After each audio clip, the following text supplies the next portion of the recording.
Salut à tous les amis, j'espère que vous allez bien. Bienvenue dans cette nouvelle vidéo. Ça y est les amis, la Ligue des Champions est de retour. La compétition aux grandes oreilles. Alors, il y a eu deux matchs depuis hier. Il y avait Real Madrid, Leipzig et Manchester City, Copenhague. Malheureusement, j'ai pas pu complètement regarder le match du Real Madrid. J'ai vu quelques petites séquences, peut-être une dizaine, une quinzaine de minutes de jeu.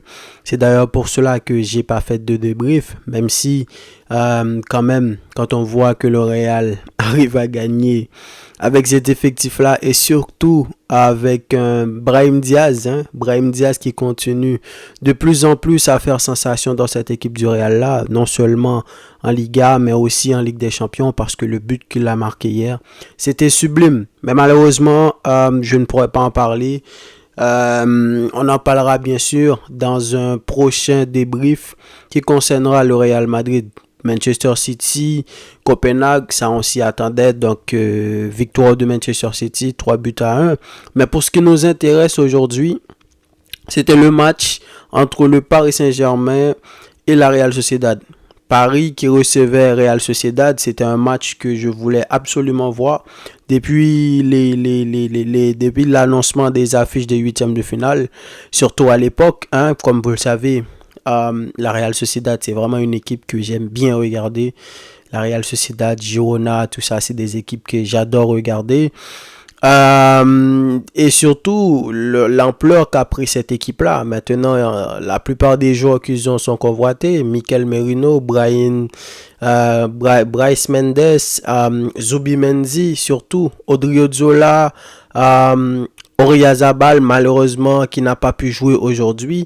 Et en plus, ce Paris Saint-Germain-là, faut dire que depuis le début de la saison, c'est la première match du Paris Saint-Germain que j'ai pu complètement regarder. J'ai vu certains matchs, j'ai vu des petites choses. Ce qui est sûr, c'est que Luis Enrique, en tout cas, il est encore à la recherche de son équipe. Et on a pu le voir aujourd'hui. Victoire du Paris Saint-Germain, victoire 2-0. Très belle victoire, c'est chose faite parce que selon moi ce match-là aurait pu se terminer 0-0. Paris aurait comme pu gagner 1-0, ils ont gagné 2-0, Paris aurait pu gagner 3-0 à un moment donné. Ça a été décidé dans des petites actions parce que en début de match, ce qui m'a interpellé, c'était de voir la formation de Luis Enrique, surtout au milieu de terrain. Ugarte, je m'attendais à voir quelqu'un comme Ugarte parce que la Real Sociedad, c'est une équipe non seulement qui joue très haute, qui a un pressing très haut et ils sont très bien balle au pied. Donc, tu avais besoin, selon moi, Paris avait besoin de quelqu'un comme Ugarte qui pouvait quand même casser des lignes de temps en temps, faire des fautes quand il le faut. Et c'est pour ça aussi que quelqu'un comme Zubimendi, il est intéressant dans cette équipe-là. Et toute l'équipe d'ailleurs.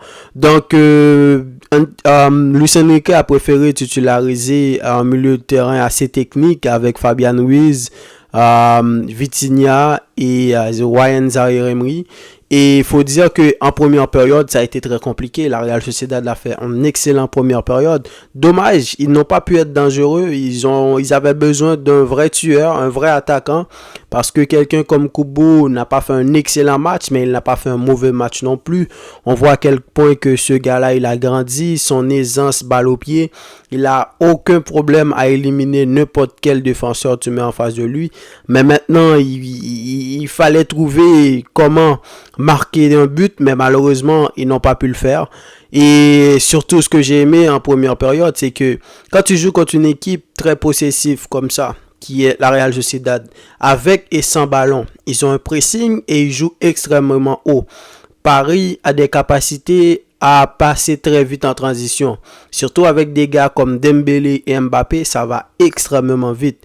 Mais à chaque fois que le pressing se faisait, c'était pas un pressing individuel, c'était un pressing collectif. Et ça, selon moi, ça a vraiment empêché au Paris Saint-Germain d'exploiter son jeu. Mbappé, on sait qu'il est dans un nouveau registre, depuis le début de cette saison, il joue beaucoup plus en pointe. Donc, est-ce qu'il n'est pas encore habitué? Aujourd'hui, Ça a été son premier but en Ligue des Champions pour cette saison. Donc, ça dit énormément de choses. Vous le savez, le Paris Saint-Germain a quand même galéré dans Paris a quand même galéré dans la phase de groupe, hein, comme des équipes comme le Milan AC, Dortmund, etc., Newcastle. Mais quand même, c'était assez compliqué. Mais en seconde période, je trouvais que la deuxième mi-temps a commencé à peu près pareil. Mais quand tu as quelqu'un comme Mbappé sur un terrain de foot, ça t'amène cette chose-là. Et je pense que c'est ça qui a décidé le sort du match. Le but de Mbappé, ça a été un but extrêmement intelligent. Sur un corner venant de la droite, Kubo, on sait que c'est pas un défenseur de métier. Il a complètement lâché Mbappé. Et à ce moment-là, Mbappé en a profité. Il a marqué. Et ce but-là a changé le match. A complètement changé le match. Parce qu'à ce moment-là, Paris n'avait plus besoin d'aller presser haut pour marquer.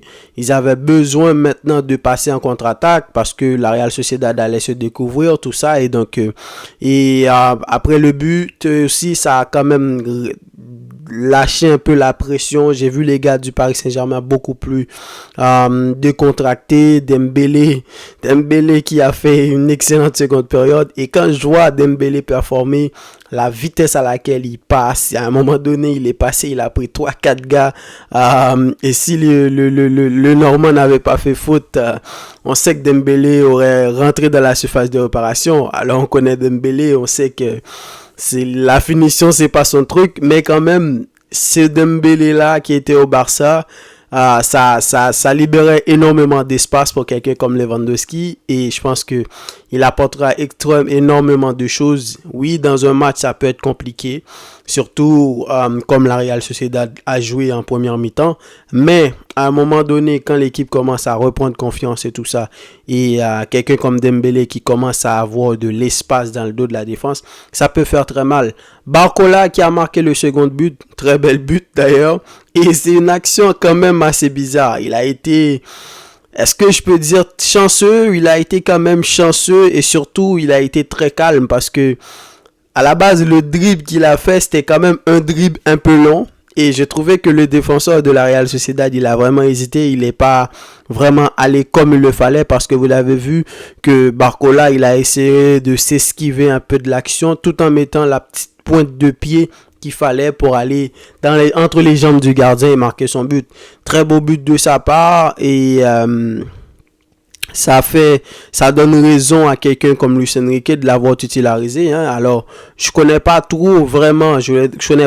vraiment trop le joueur, mais ça a l'air d'être un jeune qui fait la sensation et je pense que avoir quelqu'un comme Luis Enrique avec lui, ça va le permettre de grandir, hein. Ça va le permettre de grandir.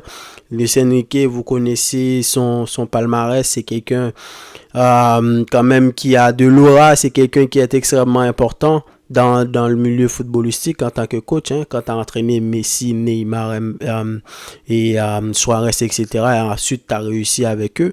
Donc, quand même, c'est un coach extrêmement important. Donc, je pense que ça va être très profitable pour Barcola d'avoir un coach comme Luis Enrique et s'il continue à faire ses performances qu'il fait présentement. N'oubliez pas que quelqu'un comme Gonzalo Ramos a été acheté pour être un attaquant, le numéro 9. Quelqu'un comme Kolo Muani a été acheté également pour ça. De voir en huitième de finale de Ligue des Champions, premier match à la maison extrêmement important, était aligné en pointe de l'attaque, ça veut dire que le coach se fait confiance et surtout si tu marques, ça te met dans une très bonne dynamique.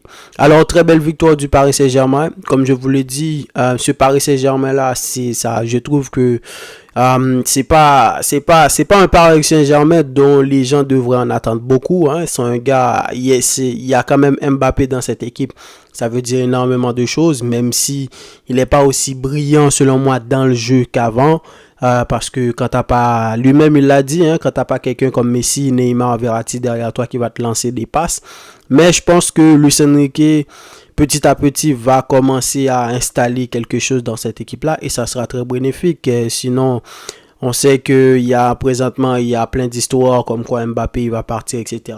Mais comme vous l'avez vu, je n'ai pas parlé sur la chaîne parce que selon moi, pour l'instant, c'est des spéculations.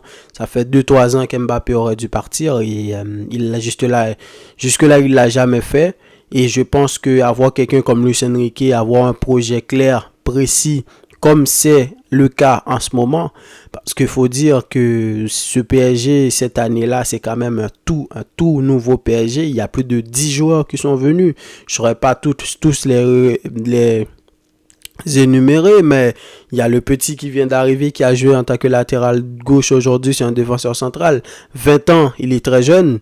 Donc, Beraldo, je crois, si je me rappelle bien de son nom. Il y a Ugarte qui est venu, il y a Colomwani, il y a Gonzalo Ramos, il y a Marcos Asensio, etc. Il y a Lucas Hernandez, il y a Barcola, il y a Skriniar qui est venu. Donc c'est une équipe, je pense va falloir laisser du temps. J'espère que les gars vont leur laisser du temps parce qu'on connaît le Paris Saint-Germain. C'est un peu ça, un peu le problème que je trouve dans cette équipe-là. On n'arrive pas vraiment à laisser qui que ce soit à travailler comme il le faut, à construire un vrai projet. Mais on dirait que ça a l'air d'être différent cette année et j'ai très hâte de voir qu'est-ce que ça va donner. Parce que présentement aussi, il faut dire, c'est vraiment là maintenant qu'on peut dire que c'est l'équipe d'Mbappé. Et j'ai hâte de voir comment il va évoluer. Jusqu'à présent, selon moi, la saison est quand même réussie. Mais maintenant, il n'a plus le poids de Neymar ou de Messi. Même si ça ne l'a pas empêché de briller. Mais maintenant, ces gars-là ne sont plus là. Ça va être à lui de briller, de marquer des buts, aider le Paris Saint-Germain à se qualifier pour les quarts de finale, aller en semi-finale. Pourquoi pas gagner la Ligue des Champions? Parce qu'on le sait, c'est son rêve. Et voilà, très belle victoire du Paris Saint-Germain, les amis. Donnez-moi vos avis dans les commentaires. Dites-moi qu'est-ce que vous en avez pensé de cette équipe-là. Est-ce que vous avez apprécié la performance de quelqu'un comme Barcola, Dembélé, Mbappé aussi, qui a pas fait un mauvais match, qui a pas fait un très bon match, mais il a été là quand il le fallait. Parfois, il a fait les transitions rapides quand il le fallait. Donc, c'est tout ce dont le Paris Saint-Germain avait besoin pour gagner le match aujourd'hui. Donc, donnez-moi vos avis et quant à moi, je vous dis à la prochaine pour une nouvelle vidéo. Salut!